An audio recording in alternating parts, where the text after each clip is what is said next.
요한복음 11장 47절에서 57절입니다. 키워드는 공회의 논의와 결정, 주의 뜻, 주의 일, 영광스러운 고난입니다.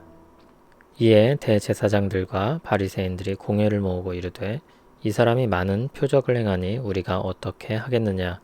만일 그를 이대로 두면 모든 사람이 그를 믿을 것이요 그리고 로마인들이 와서 우리 땅과 민족을 빼앗아 가리라 하니 그 중에 한 사람 그 해의 대제사장인 가야바가 그들에게 말하되 너희가 아무것도 알지 못하는도다. 한 사람이 백성을 위하여 죽어서 온 민족이 망하지 않게 되는 것이 너희에게 유익한 줄을 생각하지 아니하는도다 하였으니 이 말은 스스로함이 아니요 그 해의 대제사장이므로 예수께서 그 민족을 위하시고 또 그 민족만 위할 뿐 아니라 흩어진 하나님의 자녀를 모아 하나가 되게 하기 위하여 죽으실 것을 미리 바람이러라. 이날부터는 그들이 예수를 죽이려고 모이하니라. 그러므로 예수께서 다시 유대인 가운데 드러나게 다니지 아니하시고 거기를 떠나 빈들 가까운 곳인 에브라임이라는 동네에 가서 제자들과 함께 거기 머무르시니라. 유대인들의 유월절이 가까움에 많은 사람이 자기를 성결하게 하기 위하여 유월절 전에 시골에서 예루살렘으로 올라갔더니 그들이 예수를 찾으며 성전에 서서 서로 말하되 너희 생각에는 어떠하냐? 그가 명절에 오지 아니하겠느냐 하니 이는 대제사장들과 바리새인들이 누구든지 예수 있는 곳을 알거든 신고하여 잡게 하라 명령하였음이로라. 아멘. 나사로가 다시 살아난 사건을 본 사람 중에 어떤 사람들이 공회로 가서 이 일을 전합니다. 그 소식을 들은 대제사장들과 바리새인들은 공회를 모으고 어떻게 할지 논의합니다. 48절을 보면 그들이 가지고 있는 불안감을 볼 수 있습니다. 만일 그대로 두면 모든 사람이 예수님을 믿을 것 같습니다.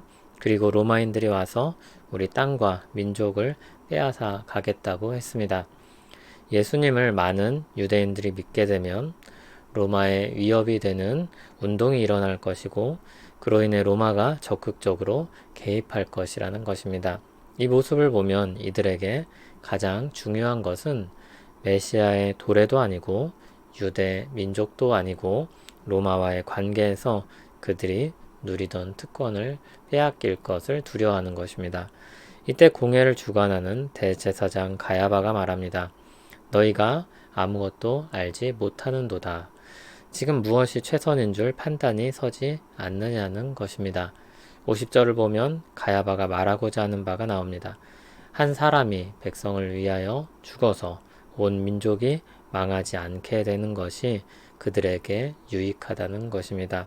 온 민족의 안전을 위해 한 사람을 희생하는 것이 그들에게 있어서 최선의 선택이라는 것입니다.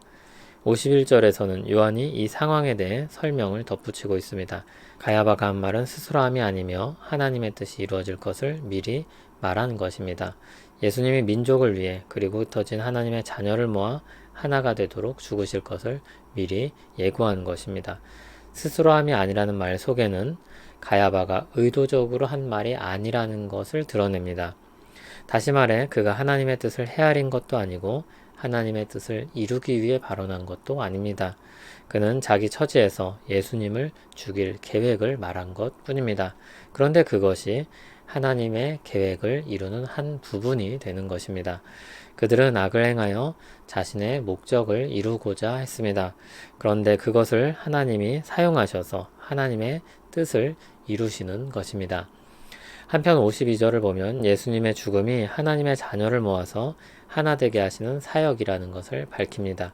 진정 하나님의 뜻을 이루는 것은 공회나 대제사장이나 바리새인이 아니라 예수님이심을 대조적으로 드러내는 것입니다. 또한 진정 민족을 위하는 분 역시 예수님이라는 것을 밝히는 것입니다. 53절에서는 그들이 어느 편에 선 사람들인지를 다시 한번 확인해 주고 있습니다. 이날부터는 그들이 예수를 죽이려고 모이하니라. 그들은 하나님 편에서 하나님의 뜻을 이루는 사람들이 아닙니다. 그들은 악을 행하기 위해 달려가는 사람들입니다. 예수님은 그런 그들과 부딪히지 않으시고 거기를 떠나 에브라임이라는 동네에 가서 머무십니다. 다시 유월절이 가까워졌고 많은 사람들이 모이고 있습니다. 사람들은 자기를 성결하기 위해서 예루살렘으로 올라왔습니다. 율법에 따른 결례를 행합니다. 이때 사람들에게 가장 큰 관심사는 유월절이 아니라 바로 예수님이었습니다. 명절이니 예수님이 오시지 않을까? 공회에서 예수님을 신고하라고 했는데 명절이 되었으니 우리가 발견할 수 있지 않을까? 57절을 보면 공회는 본격적으로 예수님을 잡아 죽이기 위해서 예수님이 있는 곳을 알면 신고하라는 명령을 내린 상황이었습니다. 그런 분위기 속에 유월절이 가까워지고 있습니다. 정말 하나님의 뜻을 따르고 정말 하나님 나라를 위한 사람이 누구인가? 오늘 말씀은 우리에게 이것을 생각하게 합니다. 표면적으로는 대제사장들과 바리새인들 또는 유대인들이 하나님 나라를 위하는 사람처럼 보입니다. 그들은 우리 땅과 우리 민족에 대해 말하고 있습니다. 그러나 그들은 자신들의 현실을 위해서 정치적인 판단을 하고 있을 뿐입니다. 그들은 신앙인으로서의 생각보다 정치적인 입지와 현실에 대한 생각으로 가득합니다. 한편 예수님은 현실적으로는 어리석어 보이는 쪽으로 자꾸만 가시는 것처럼 보입니다. 유대민족을 위하시는 듯 하면서도 힘을 모아 새로운 운동을 일으키는 것도 아니고 정치 세력이나 혁명군을 조직하는 것도 아닙니다. 아무것도 하지 않는 것처럼 보이기도 합니다. 그러나 많은 표적들을 계속해서 보이고 계시기 때문에 사람들은 그를 믿고 따르고 있으며 유대 지도자들에게는 위험인물로 여겨집니다. 그들의 왜곡된 질서를 따르지 않으시고 그들이 주관할 수 없는 구심점이 되어가고 있습니다. 그러나 예수님이야말로 자기 민족을 위하시고 더 나아가 유대인들이 보지 못한 하나님의 자녀들까지 위해서 일하고 계십니다. 십자가에서 죽으시고 그를 믿는 모든 자들을 모아서 하나님의 자녀로 살게 하시는 일을 이루어가고 계십니다. 공회와 예수님 모두 예수님의 죽음을 바라보고 있습니다. 그런데 그 동기와 목적이 전혀 다릅니다. 그러나 그 한 일을 위해 이 역사가 이루어지고 있습니다. 예수님이 죽으시려는 목적은 하나님의 백성을 살리기 위함이었습니다. 그 목적을 이루시기 위해 십자가에서 죽는 길로 계속해서 걸어가셨습니다. 미움받고 외면받고 고통받는 길로 가셨습니다. 그분이 가신 길은 고행이 아니었습니다. 스스로를 괴롭게 하여 깨달음을 얻거나 그 괴로움의 반향으로 좋은 일을 기대하는 것이 아닙니다. 분명한 목적이 있는 고난과 죽음입니다. 하나님 백성을 살리는 것입니다. 그분 때문에 우리가 믿음으로 살림을 받게 됩니다. 신자의 삶은 그분의 고난에 동참하는 것입니다. 무조건 괴로운 삶을 사는 것이 주님의 길을 가는 것이 아닙니다. 사서 고생한다는 말처럼 어려운 길을 택하는 것이 주님의 길도 아닙니다. 간혹 지금보다 안 좋은 조건으로 가는 것이 미덕처럼 여겨지고 회자되는 경우가 있습니다. 그러나 안 좋은 쪽으로 가는 것 자체가 미덕은 아닙니다. 판단 기준은 더 어려운 쪽을 택하는 것이 아니라 더 하나님 백성을 위한 쪽으로 택하는 것이어야 합니다.